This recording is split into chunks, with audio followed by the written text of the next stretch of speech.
শুভ সকাল বন্ধুরা, আবার ফিরে এলাম নতুন একটি ব্লগ ভিডিওতে। ভোলে বাবার আশীর্বাদ নিয়ে সন্ন্যাসী হয়েছি, দেখতে দেখতে 5 দিন কেটে গেল।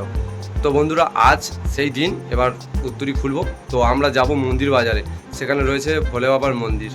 ভোলে বাবার মন্দিরে পূজা করে আমরা উত্তরী নিয়েছিলাম। তো আজ সেই দিন, এবারে আমরা মন্দির বাজারে গিয়ে ফের পূজা করে উত্তরী খুলে দিয়ে আসবো। সেখানে কী কী নিয়মকানুন রয়েছে, কেমনভাবে পূজা হয়, তো সমস্ত কিছু ঘুরিয়ে দেখাবো।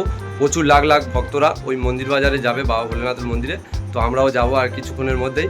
চলো দেরি না করে যাওয়া যাক। হাতে করে কুল ডাল ও কিছু ফুল নিয়ে বেরিয়ে পড়লাম ভোলে বাবার দরবারে।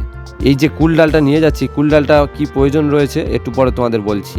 আমাদের টোটো গাড়ি চলে এসেছে বাড়ির কাছে, আমাদের মন্দির বাজারে মন্দিরে নিয়ে যাবে, আবার মন্দির থেকে আবার বাড়িতে দিয়ে আসবে। হর হর মহাদেব, জয় শিব শম্ভু। বন্ধুরা, আমরা বেরিয়ে পড়েছি গাড়িতে করে মন্দির বাজারে।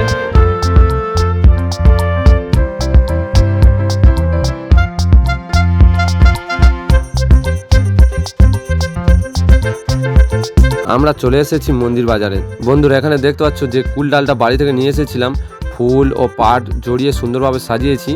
এই কুল ডাল দিয়ে আগুন ঝাঁপ করা হবে বাবার মন্দিরে।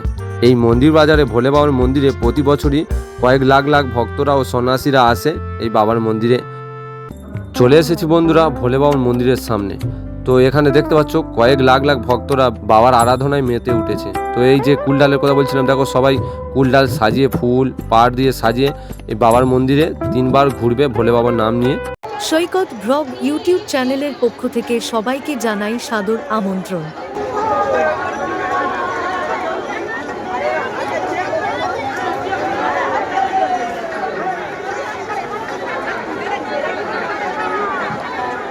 ভোলে বাবার মন্দিরে 3 বার ঘোরার পর এই কুল ডাল নিয়ে এক ধারে রেখে পূজা অর্চনা করে তারপর আগুন ঝাঁপ কমপ্লিট হয়।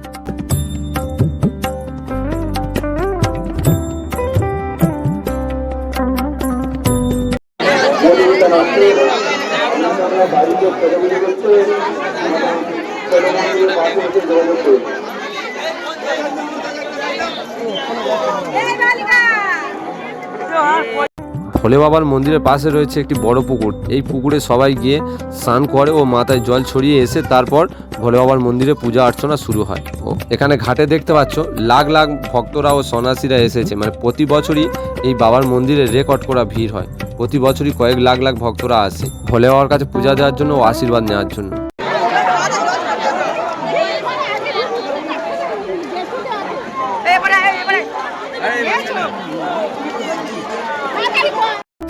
মন্দিরে পূজা দেওয়ার জন্য মন্দিরের আশেপাশে প্রচুর পূজা দেওয়ার জন্য পূজার প্রসাদ ও পূজার সামগ্রীর দোকান রয়েছে। এছাড়াও তোমরা বাইরে থেকেও কিনে আনতে পারো। এখানে সমস্ত ব্যবস্থা রয়েছে পূজা দেওয়ার জন্য।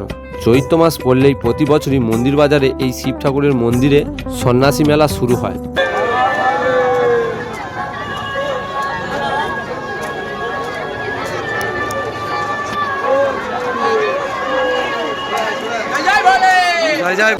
সন্ন্যাসী মেলা শুরু হলে মন্দিরে পূজা হওয়ার আগেই বাবা বলে শিব ঠাকুরের আশীর্বাদে যতক্ষণ না একটি চিল এসে এই মন্দিরে বসবে বা মন্দিরের আশেপাশে ঘুরবে, ততক্ষণ এই মন্দিরে পূজা শুরু হবে না।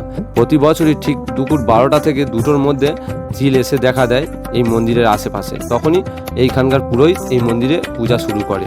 বন্ধুরা, ভিডিওটা এখানে শেষ করছি। এবারে আমি যাব পূজা দিতে ও স্নান করে উত্তরী খোলার জন্য। বন্ধুরা, আবার দেখা হচ্ছে পরের ব্লগ ভিডিওতে। ভিডিওটি ভালো লেগে থাকলে একটি লাইক করে দিও আর চ্যানেলটি সাবস্ক্রাইব করে দিও। হর হর মহাদেব, জয় বাবা ভোলেনাথ। ভোলে বাবার আশীর্বাদে সবাই ভালো থেকো। বন্ধুরা, আপনাদের কাছে জানানো যায় যে ভিডিওটি ভালো লেগে থাকলে ভিডিওটিতে একটি লাইক করে চ্যানেলটি সাবস্ক্রাইব করে দিও।